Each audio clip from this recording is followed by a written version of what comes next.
ಇವತ್ತಿನ ಬೆಳವಣಿಗೆ ಏನಿದೆ, ರಾಜ್ಯ ಸರ್ಕಾರ ಅವರ ಹಲವಾರು ನ್ಯೂನತೆಗಳನ್ನು ಮುಚ್ಕೊಳ್ಳಿಕ್ಕೋಸ್ಕರವಾಗಿ ಅವರ ವೈಫಲ್ಯಗಳನ್ನು ಜನಗಳಿಂದ ದಾರಿ ತಪ್ಪಿಸ್ತಕ್ಕಂಥದ್ದಕ್ಕೆ ಇವತ್ತಿನ ಒಂದು ಜಂಟಿ ಸದನದ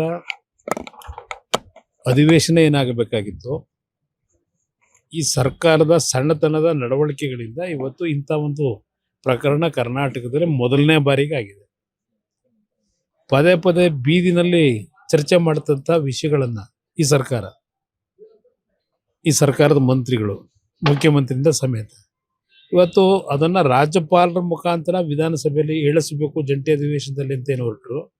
ಅದರ ಹಿನ್ನೆಲೆಯಲ್ಲಿ ಈ ಒಂದು ಪ್ರಕರಣ ಇವತ್ತು ರಾಜ್ಯದಲ್ಲಿ ಪ್ರಥಮ ಬಾರಿಗೆ ನಮ್ಮ ಸಂವಿಧಾನದ ಚೌಕಟ್ಟಿನ ವಿಧಾನಸಭೆಯಲ್ಲಿ ನಡೆದಿದೆ.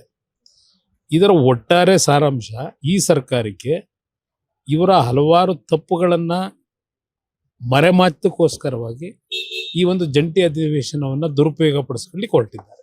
ಇವತ್ತಿನ ಬೆಳವಣಿಗೆ ಏನಿದೆ, ರಾಜ್ಯ ಸರ್ಕಾರ ಅವರ ಹಲವಾರು ನ್ಯೂನತೆಗಳನ್ನು ಮುಚ್ಕೊಳ್ಳಿಕ್ಕೋಸ್ಕರವಾಗಿ ಅವರ ವೈಫಲ್ಯಗಳನ್ನು ಜನಗಳಿಂದ ದಾರಿ ತಪ್ಪಿಸ್ತಕ್ಕಂಥದ್ದಕ್ಕೆ ಇವತ್ತಿನ ಒಂದು ಜಂಟಿ ಸದನದ